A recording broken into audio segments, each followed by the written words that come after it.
Kayo po ba mga bossing ko'y mananaya? Pero kayo po'y ang tagal-tagal na tumataya pero hanggang ngayon hindi ka pa rin manalo-nalo. Asya mga bossing ko, ako may ituturo sa inyo. Pero kapag parang walang dating sa inyo, ayaw nyong gawin, huwag pipilitin ang sarili. Ito ay para lamang sa naniniwala sa mga ganitong mga pamamaraan. Pero ako mga bossing, mapaniwala ako sa mga ganito at ginagawa ko rin po ito. At tunay namang napakaraming blessing na dumating na hindi ako makapaniwala sa mga blessing na dumating.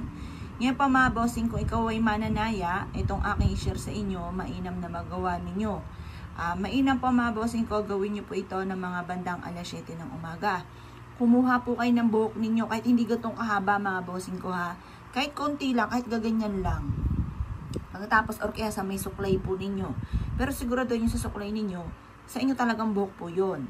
Ngayon pa mga bossing ko, dahil baka yung sa suklay po ninyo ay may kasama ng buhok ng mga anak ninyo, hindi naman sila nataya. Parang sa inyo lang talaga ito mga bossing. At pagkatapos, kailangan nyo ng 3 bawang.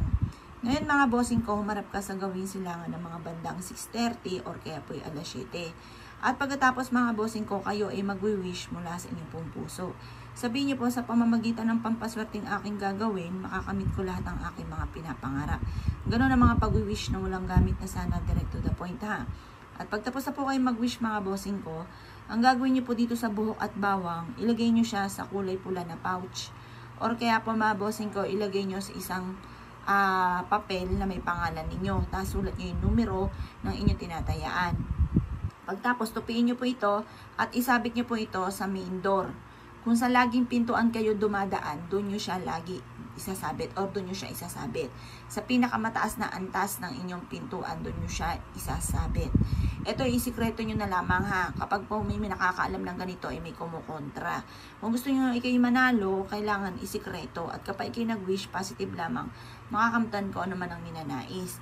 Ngayon pa mga bossing ko, ikay naniniwala at naisyo po itong gawin, huwag na kayo magpatumpik-tumpik pa.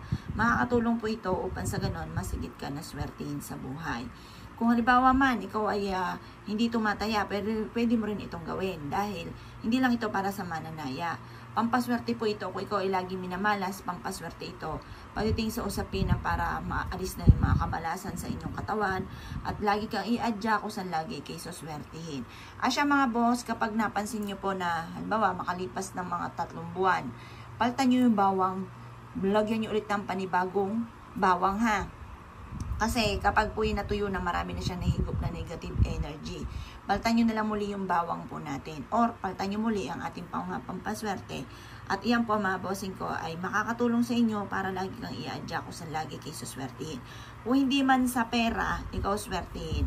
Suswertihin ka sa pagninegosyo, mawawala ko naman ang kamalasan nyo. Kaya ako ikinaniwala at naisyo po itong gawin ay siya mga boss. Good luck po sa inyo po lahat.